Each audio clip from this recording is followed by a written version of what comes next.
for being here to this panel on the accessibility of human spaceflight. And I will just say 2 words, and I also can tell you now that we will leave some time also for questions from the audience. So I am the ESA Chief Diversity Officer, and I can tell you that at ESA, since its foundation, we know very well the magic that diversity can bring on the table. If you're able to land on a comet, to look for life on the icy moon, to aim at asteroids, is because we are able to put together the competencies, the perspectives, and also the spirit, the culture of 22 member states, speaking more than 15, 17 languages. So you see that diversity is really something we have been able to capitalize on and has brought us so far. Now, with respect to space exploration and human spaceflight, we are starting a new momentum. And beside the low Earth orbit, there is this great adventure of going back to the moon, this time for staying there, learning how to stay there. And making this endeavor accessible to all is not just highly important, it's also key to the success of this adventure ahead. We need to take stock of the talents, of the pool of talents of all, and because this is what is needed to push boundary, to reach beyond, and also, as we do at the agency, to imagine and make possible the future. So in this direction of inclusion, in 2020, ESA took a pioneering step, launching the FLY projects, focused on setting the condition to have people with disability integrated in the human spaceflight. And this was paving the way for the selection 2 years later of the first ever astronaut with disability. So in November 2022, out of 268 applications, the UK candidate, John McFall, a surgeon, a Paralympic champion, and a great human being, has been selected by Director General to be part of the ESA Reserve astronaut and to engage in the FLY feasibility study. So we will have this great panel today to hear more about what is also the meaning of this step and what this will bring with respect not just to human spaceflight, but also to the inclusiveness that we are all now trying to push further. So in the panel today we have ESA Director of Human and Robotic Exploration Programs, Daniel Neon-Schwander. We have the UK Space Agency Chief Executive Officer, Paul Bate. We have John McFall, that I presented before, and we have the NASA Deputy Associate Administrator for Space Operation, Joel Montalbano. So welcome, thank you very much for being today. I will start with Daniel, because we have already given some hints about the FLY study. So Daniel, can you please tell us more about this journey and that again made ESA pioneering in this initiative, so from the idea to the implementation of this feasibility study. Thank you very much, Ercilia, and good afternoon to all of you. And let me just first and above all share a personal note. I think it's just amazing to sit on a panel linked to accessibility of human space flight to all. Indeed, exploration is not an easy task. We are pushing frontiers every day, and we need all the talents humanity has in order to do so.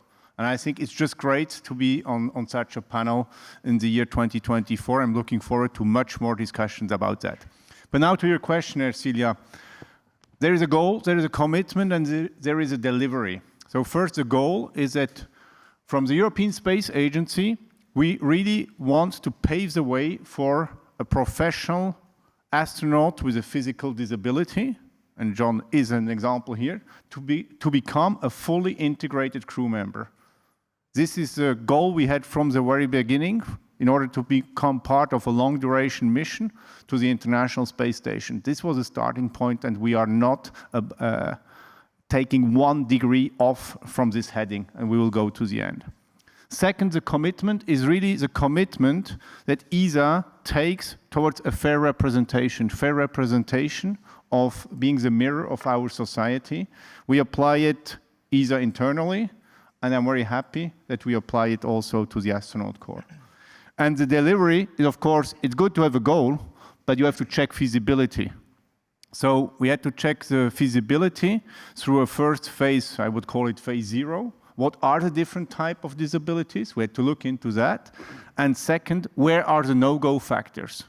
And I think the good news is today, and we are not yet at the end, but at this moment in time, and we will issue the results in the next month, first results on that. But what we can say today is we have no showstopper, and this is really great news.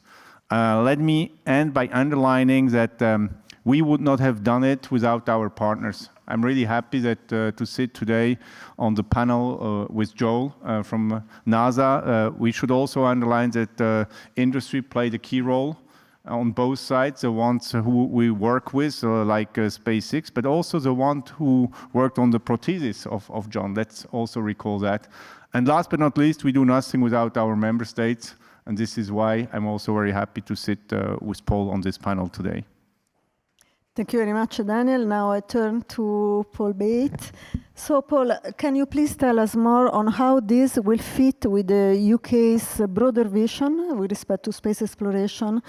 And how do you see this having, so this opening to accessibility and inclusion, having a societal long-term impact on space exploration?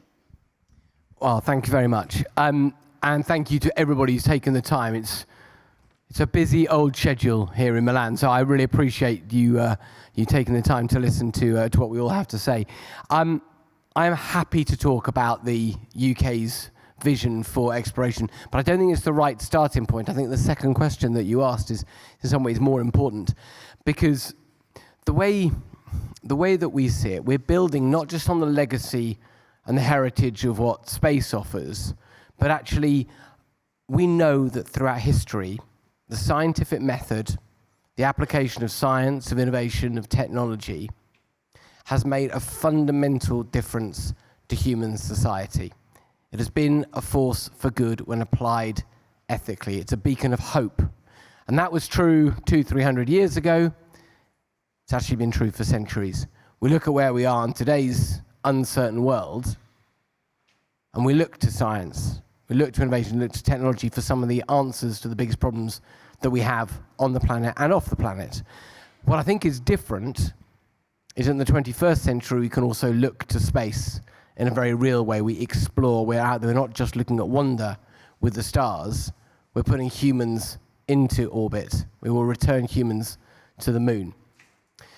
So our starting point is that while all of us probably in this room understand well the specific benefits that space can bring, we know the unique data sets that support our mitigation of the climate crisis, for disaster recovery. We understand the ubiquity of connectivity from space. We understand the navigation. We understand the weather forecasting. We know the protection of our planet and its own orbits that can uniquely be derived from space. And of course, in a setting like IAC, we can also understand the international collaboration that's brought together through space. But it isn't just those tangible benefits that matter. It matters to have the beacons of hope.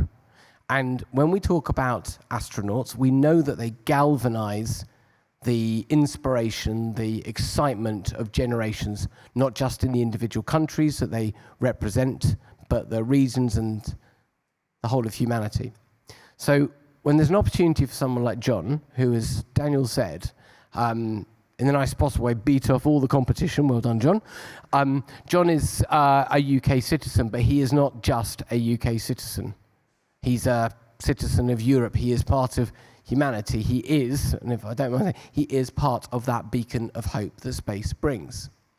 So that's the starting point for how we think about the value that space brings to life on Earth. Specifically on exploration, we have a proud tradition. We have robots and rovers going to Mars. We're part of the Artemis program. We will hopefully be part of many of the programs to come. But we also have a human spaceflight endeavor, predominantly and for a long time through the European Space Agency. That's one of the great values of the European Space Agency. It allows us to do things we simply couldn't do as a country. So I look forward to seeing the final results of the feasibility study, and I can't wait to be cheering John on as he goes into space. Thank you. Thank you, Paul. And now we turn to John. John, we have been working, interacting together. He has a great way, also a sense of humor. I remember the first time he made a presentation at ESA, he started with a slide saying the average number of legs in the world is 1.97. And this was a nice way also to show that this is a subject that can be taken with a different angle and not just, also being able to talk about this with lightness. And we just had a new T-shirt today that, will be an ESA T-shirt where that was, in a way, let's say, designed by John. They say, to fly, you only need wings. So I think it's a very nice message. And now, John, I think it's important that you explain now that the fly feasibility studies has proved to be successful, that you can tell us a little bit more what it's about, what you have been through, and what has, why we say it has succeeded. What does it mean? Yeah, hi everyone. Great to be here today to talk to you all and give you a little bit of an insight into the technicalities, I suppose, of exactly what we've been doing at ESA. So what we have been trying to do, I think in the broadest context, I think if you consider this potentially the very first of small stepping stones to what I hope will be a much broader journey and a legacy from what we're doing. But what we have done so far is we have looked at the requirements for spaceflight, for a human to fly to space at the moment. And we know quite well what those are. They're quite well established. And then we have looked at me with my disability and my prosthesis, and we are trying to understand how might I meet those requirements. And it's not really until you pick it all apart that you find yourself asking questions like, oh, I never thought of that. Oh, I didn't really consider that. So we looked at all the phases of spaceflight. So spaceflight for humans starts on Earth. It starts with training. It starts with a launch in 1G. So we looked at launch, we looked at the orbital phase, and then living and working on the International Space Station, and we looked at returning back to Earth as well and the rehabilitation that is often required. So looking at those three main phases of spaceflight, we looked at different domains within that. So training, both basic training, what are the basic training requirements set out by a national space agency, so specifically in my case, the European Space Agency, but also what are the mission-specific training requirements, and would, as someone with my disability and my prosthesis, would I be able to meet those? We also looked at the spacecraft operations and International Space Station operations, and so things you might want to consider that you might not have thought of. A lot of people ask, actually, well, you're an amputee, do you need legs in space, right? Because microgravity, doing quite a bit of floating around. But actually, there are some things that you have to consider. So during launch, one of the requirements is to meet the minimum requirements for the emergency procedures on the launch pad. So I have to be able to get out of the spacecraft in an emergency, get off the crew access arm, and down safely off and away from the launch pad. Now, we established relatively early on that I would need to wear a prosthesis to do that. So if I'm going to wear a prosthesis to do that, it needs to be worn inside the launch suit or the space suit that you would wear in the spacecraft. And so it has to also be compatible with that. And that throws up a very interesting set of problems to solve as well. And then you move to the space station. You know, I want to be a fully integrated member of the space station crew. I don't want to be there as a token and not a visitor. This is to be part of it. So I have to be an effective crew member. I have to be able to undertake the emergency procedures on the spacecraft. So can I do CPR in microgravity, so cardiopulmonary resuscitation in microgravity, with a prosthesis on, without a prosthesis on? We had to answer that. So we managed to do that on a parabolic flight, so an analog test to demonstrate that that was possible. And then we come to exercise. Again, we're targeting a long duration mission. So anything more than 30 days, you need to do exercise countermeasures. And therefore, I need to be able to, A, interface with the existing hardware for exercise that is on the space station, and B, I need to be able to tolerate that amount of exercise. Now, my background as an athlete helps with that, but also if my prosthesis doesn't fit, because my stump changes volume because of the microgravity environment, how do we cope with that? Because if I can't wear my prosthesis, I can't do all the exercise, and therefore I can't complete the mission.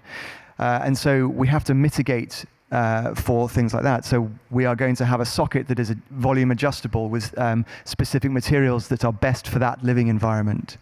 Those are some small examples of what we've done, and we've looked at over 80 specific incidences, some for which we did tests for, some that we had extensive discussions about, and that we parked and might need to address them at a later date.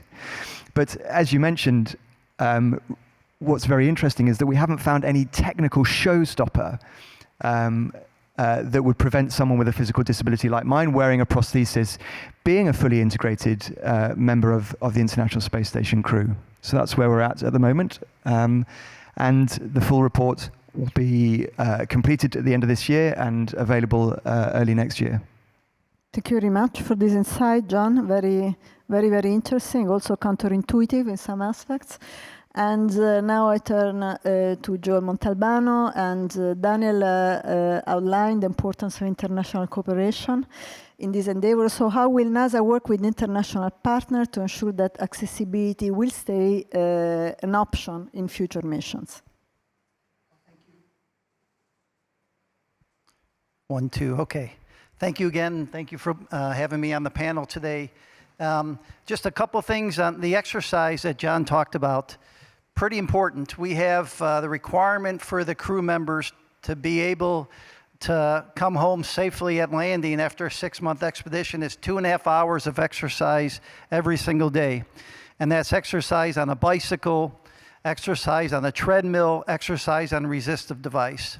And Daniel talked about the phase 0 and the phase 1 work. The work we did at Johnson Space Center is John got an opportunity to try each of those exercise pieces of equipment and learn that. John also got an opportunity to work with the SpaceX team and understand the requirements that they have. He mentioned, be able to get out of the capsule. So NASA's job as the integrator is to help pull all this information, work with the European Space Agency, work with our other partner agencies on the International Space Station, and then eventually get approval for this mission as we work through the open work that Daniel mentioned and that John mentioned. And so, as you know, the 5 partner agencies, they work together. We have a dedicated medical panel. We have a dedicated crew panel. We'll work through all that. NASA's job is to integrate that. It's to take things and pull them together for the partnership and then bring it to the partnership and let the partnership make a partnership decision. It's just over 20 years, a little over 22 years or so that we've been flying humans in space. And when we first started, there was a lot of things where people said we couldn't do. And what people said we couldn't do 20 years ago, we do secondhand today on the International Space Station. And so this is just another opportunity for us to work together with the partnership and find an answer. Thank you very much. And it's very interesting to see how this is a journey taken together. And Daniel, if you can elaborate on the key technical challenges, also in terms of the follow-up and how you see this be part of your vision with respect of ESA vision with respect to space exploration, so also with respect to the coming steps, how the FLY study will feed the coming steps. Yeah, first and above all, as it has been mentioned now a couple of times, there has been a huge amount of points which were investigated, but we have no showstopper. It doesn't mean that we do not have to adapt the hardware, as it was explained by John in particular. But this is fundamental. The real challenge was much more on the shift of mindset. This is, for me, the most striking part, if I may, how long it takes to really change mindset. And there is a lot of goodwill by all the partners, no doubt. But this is more a cultural element, how perception may impact also the shift of mindset of people who are well-minded.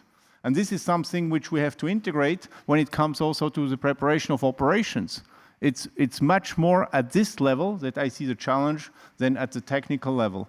But as Joel just underlined, we had other challenges a couple of decades ago, and today it's just routine. And I'm sure if we would meet in 20 years from now, we would maybe smile at some statements you are doing tonight, because it will just be part of it. So what for me is fundamental is the ice-breaking dimension that we are having with this mission. We want to lead it. We are proud to lead it as the European Space Agency. But what is much more important is that this is just the start of an endeavor that everybody in 20 years from now will just have the possibility to recruit future astronauts from a sample which is just broader than what it is today. This is what it is about.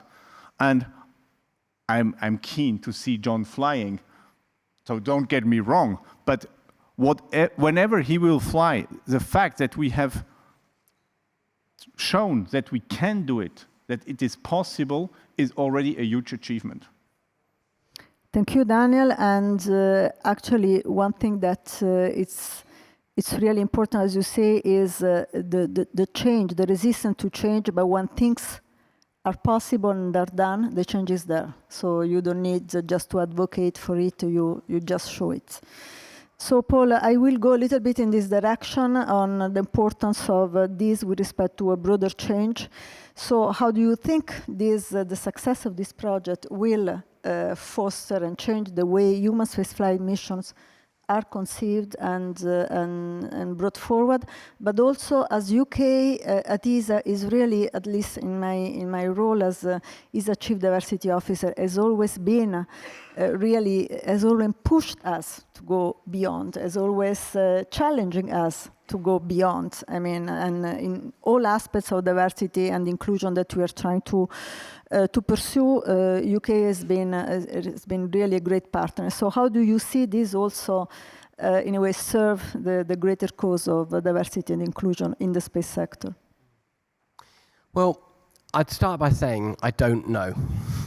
And if I knew, there'd be less reason to do it. Because one of the things that we're doing here is we're taking the basis of science, discovery science, and we're saying, let us find out. And as we go through that journey, there will be the specific research learnings. Nothing is more important than the safety of the crew. So that's where we start. But we expect a halo of understanding of research to develop. So I start there. I think Daniel and Joel have both touched on how things change as you do the work. So you do the work, the mindsets change. I think there's we do a lot in exploration. That's the topic that we're discussing. But for the whole of, if Daniel doesn't mind me saying, we're looking at ESA-wide here. The opportunity, at least for the European Space Agency, and I very much expect for partner space agencies, we will learn as we go, we'll challenge some of our preconceptions, we will get better. I loved what Joel said about what we know now is so different to 20 years ago. That which we considered to be as close to impossible as get becomes the routine. But if we look out to society, 1 in 3 people in the UK alone live with a long-term condition, of which there are hundreds. But people will see in John that what John brings is the totality of John. They will see that we can find ways to bring the best of one crew member to the team that is up there. And are there adjustments that need to be made? Yes, there are, and John's worked through that. But for the symbol that brings, that every member of society can bring value, that there is not a disability that is the defining feature, but it is the set of skills and expertise. And one thing which we haven't touched on so much is that psychological compatibility, emotional resilience, ability to work in a team, which is personified by an astronaut crew. I mentioned at the beginning that this is a beacon of hope, but it says something powerful about the society we want to live in, the society that we can live in, that someone who has a prosthesis is someone who is a fully integrated crew member who brings a set of skills. And I tell you what, in this room, if anyone needs CPR, I know exactly where I'm going.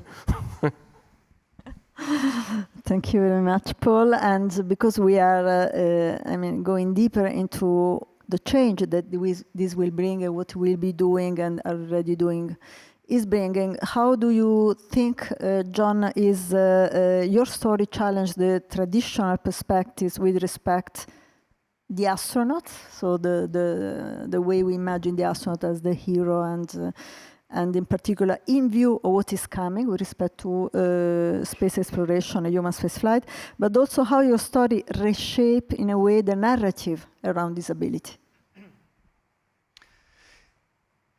Yeah, I think it's interesting. Many of you may have heard the term para-astronauts.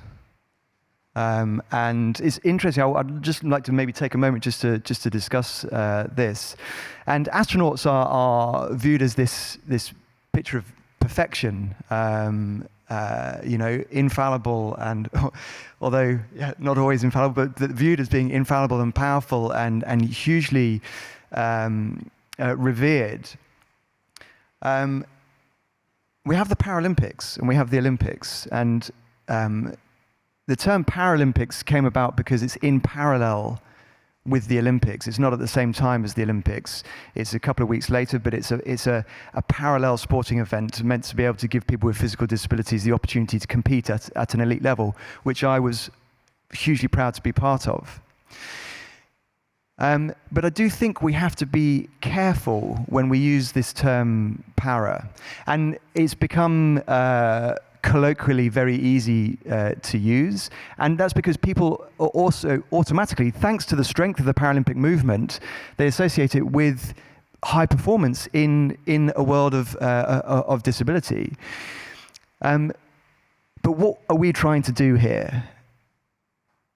We're not trying to maintain a divide. What we're trying to do is we're trying to normalize so that we can all work together, so that I can be a fully integrated member of a crew, so that other people with disabilities can be considered the same, equal. And so I think it's a slippery slope if we start to use the term para for anything that someone with a physical disability or even neurodivergent or visual impairment that someone does with a disability, and we put the term para in front of it. I think we continue to maintain this divide, this difference. We acknowledge that there is a difference when we should actually be doing the opposite. I'm not a para-surgeon. I'm a surgeon. I'm not a para-dad. I'm a dad. So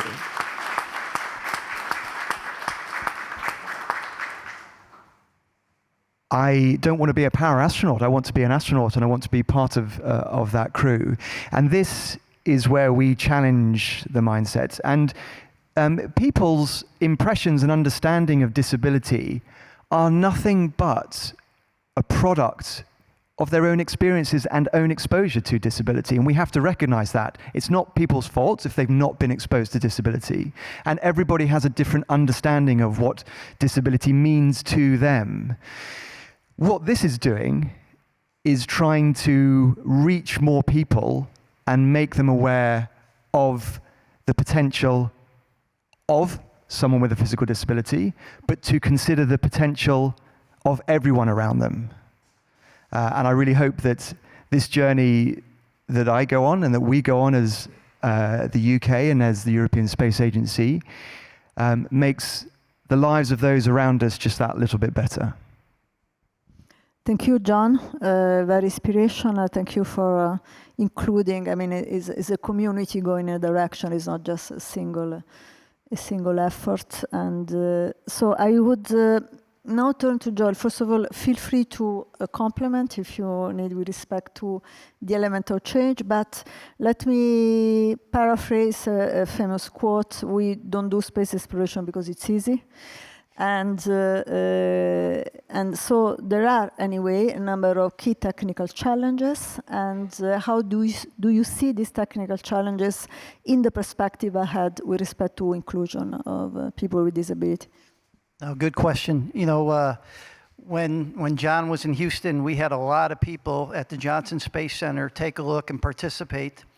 in the feasibility of this. And as Daniel said, there were no showstoppers identified. We do have some materials work. John mentioned, you know, having the prosthetic in the suit, in the SpaceX suit. We'd like to get them out to the Kennedy Space Center and actually go through the real training on the launch pad. There's some work to do. And that would all be, you know, future steps that we talked about.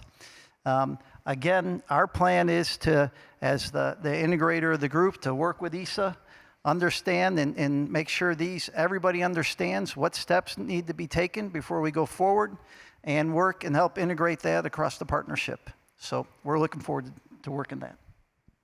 Thank you very much, and we also look forward to see where this will bring us. And I think because we don't have much time, maybe we can open, I mean, having this great panel, 2 questions from the public. I don't know if there is anyone with a microphone. Yeah. Thank you so much. First of all, thank you for the panel. Exciting. One thing I wanted, it might be a comment, but actually it's also a question.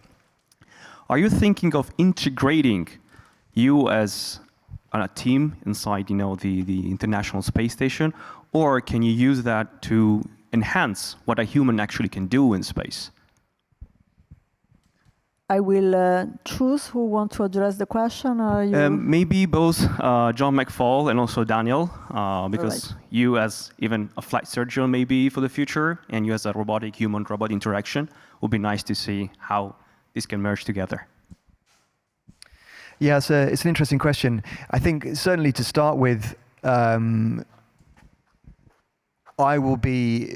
my main focus is to do the existing jobs well, so to be a fully integrated and responsible and useful member of the crew. First and foremost, this is the most important thing. The problem is we don't know the answer to your question because no one with a physical disability has been up there and worked as part of a crew. So whether someone with a disability is able to do some things better or worse, this is one of the very reasons why we're asking this. From an assistive technology point of view, I think that's interesting. It's difficult in the current framework because it's not easy to pick and choose new hardware and develop new hardware in the time frames and with the budgets required to make it, you know, to take advantage of that bionic element, if you like. However, saying that, the prosthesis that I'm wearing here is a mechatronic prosthesis. It's got batteries, microprocessor, gyroscope, Bluetooth, you know, torque sensors, everything in it. We are trying to certify this to fly. It won't be inside the spacesuit because it's not safe to wear inside the spacesuit. However, it does have programmability that might make it useful for doing particular tasks that take the cognition out of it, you know, whether it be maybe stabilizing yourself whilst you're doing a particular activity or doing cargo operations or something like that. But the answer is, at the moment, we don't know, and I think that's a really important question, and I hope that we learn a lot about that from undertaking something like this.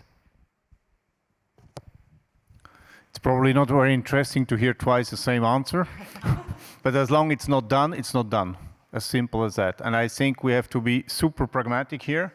We have a clear goal. We want a fully integrated crew member. I'm sure that John and whoever will follow him are giving their maximum to achieve that, but we have to then take the facts as they are. Let's not forget, we fly crew to do science. We fly crew to bring benefits to the citizens back on Earth. And this has to be the main driver. Then if we have to, let's say, adapt at a certain moment in time, some activities, we will do. What matters is that today we take the attitude of saying what has not proven to be impossible is possible. We base ourselves on facts, and from the facts we will make it happen, and we will have one astronaut corps. Thank you. We have here, yeah. Okay, and then there is a lady on the third floor. Hi, everyone. I'm Sarisha Bandla. I work for Virgin Galactic. Thank you so much for the panel and the discussion. So Galactic was founded by Richard Branson to open space up for everyone. And this panel really spoke to me on all of the work, the incredible work you're doing on the feasibility study. So we have 700 people signed up to fly with us, many from different backgrounds, different body types, different ages. And last year we flew John Goodwin, a citizen of the UK who had Parkinson's. And we're learning so much. And the work you're doing, obviously you're getting so much data through the feasibility study and also some of the next steps that you have discussed. And I just wondered, is there a forum to data share with commercial companies, within agencies, so that some of our learnings can be applied for orbital and beyond destinations, as well as using some of the great work your teams have been doing to help enhance our customers' experiences in space moving forward? So, to any of the agencies. Who wants to pick the place? Yeah, I think it's a great question. I think for flights like suborbital flights, short duration missions, other things like this, I think they are an amazing opportunity for us to learn more, because this is the stage we're at where we just don't know. We haven't got the data. There is decades of data on able-bodied people flying to space and what the problems may be. We don't have the same data for people with disability. And what this has done, what we're doing is we pushed the door ajar. We've pushed the door open, and now we can smash the door down. And I think you're very right. We need to pool our resources, I think, would be my preference. I hope I'm not speaking out of turn, but I think we need to pool our resources, share information. It gives us a broader data set to look at what we can do going forward to, I mentioned this, what we're doing was the first tiny stepping stone in what I hope to be a much greater legacy. Let's pool our data, let's explore this so that we can build the subsequent stepping stones. And I think this is important. Like international collaboration is hugely important in the space station, and I think in all domains of space exploration, it's hugely important. This also applies. Thank you. There is a question here. Okay, but then the microphone should come here because the lady is getting, please. Sure, sorry. I work with Astro Access, which is a US-based nonprofit that I don't know, is this on? Can you hear me? Yes? Okay, sorry. So Astro Access is a US-based nonprofit that works on opening up space to people with disabilities, and we do research through parabolic flights on the experiences also of people who are deaf, hard of hearing, blind, low vision. And so my first question is, I'm wondering from the ESA and UK folks, are you looking forward to doing a research with those populations or people with other kinds of disabilities? My second question is actually for Joel, wondering whether NASA also plans to do this or whether it's just going to be an integrator in these. Does it want to look into providing research on disability in space? Please, Daniel. Yeah, maybe on your first question, of course, we are open to go further down the road. I mean, we are just at the beginning.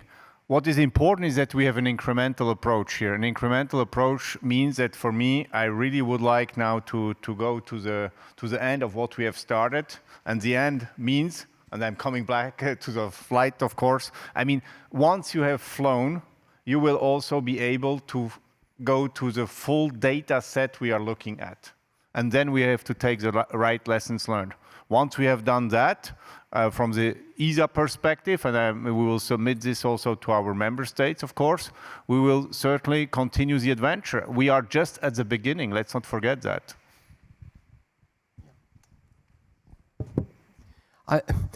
I love the fact that you're already working in the area. The fact that the European Space Agency, in collaboration with partner agencies, is conducting the feasibility study in somebody with a physical disability. It means that we can then have a sensible conversation about what are the extensions for people with a particular sensory impairment. John, I think you mentioned people who are neurodivergent. We have no monopoly in the UK Space Agency or the European Space Agency on the research. but we welcome it. The previous question asked about data sharing. I think that's the absolute key here.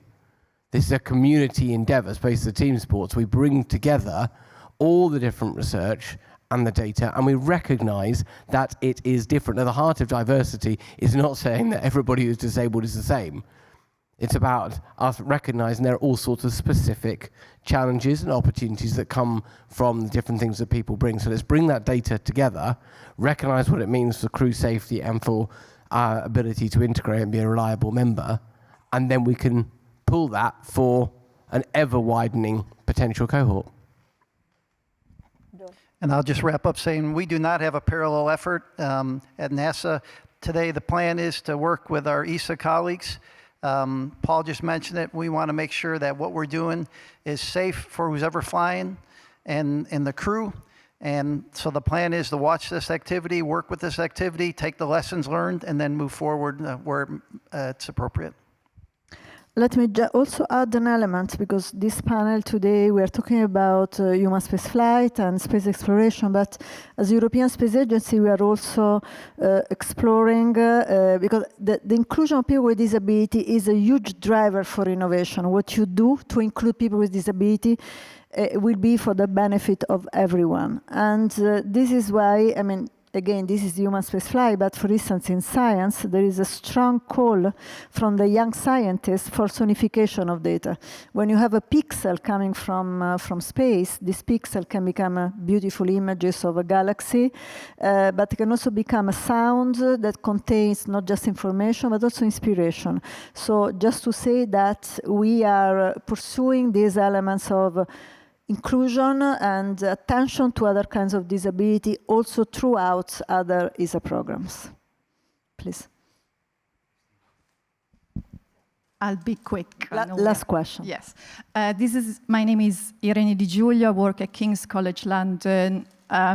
This is a question for the heads of the agencies. We've been talking about changing mindsets. Been working on this for years now. I think if we don't do this, we are missing out on a lot of talent. So the question is, physiologically, some physical impairments may have advantages compared to able-bodied. So I think if we don't do this, and if you don't consider this, we are missing out on quite a lot of opportunities. First question, have you considered the potential advantages of this? Second thing, and this going back to what Justin said, I represent a community of people with disability in the UK. If we do a panel like this in the future, the suggestion will be to make it accessible. People with who are hard of hearing could not attend the session. So hopefully, if we make it in the future, my suggestion will make it more accessible if possible. We don't have much time to answer. Thank you for the questions, very interesting. Daniel, I don't know if you want to say something. And well, thank you for the promotion for heads of agency, what I'm not exactly. I'm just a poor director at ESA. But having said that, you're absolutely right that we have to look at the upside. I'm totally with you. But once again, I think we are just in a learning process. We started it off. What I think is that we have to take the momentum. We have a positive dynamic with our international partners, with our industrial partners, and we have to take it from there. So, of course, I'm more than happy to look into these questions. The upside is always an opportunity. We'll do it, but it will come one after the other. Paul? Well, on the second part of what you said, sorry. That sounds like we need to do better next time. I hope it's a useful panel, but if it's not an inclusive panel, then it isn't a full panel. So thank you for highlighting that clearly to us. And on the first part of it, as Daniel says, let's learn and let's be guided by the research that we do by actually going through the feasibility study and the phases to come. But I'm absolutely clear that the more diverse the team, the better the team in its totality. I'll just add that, today we are on the 72nd increment of the International Space Station, 72 crews, and we've learned every time a crew flew. And there's advantages for every crew brings to the International Space Station, and I expect this to be no different. Thank you very much. Thank you to all of you, and thank you to the panel. And let's keep this rolling, and maybe do again next year a moment where we evaluate the progress. Thank you.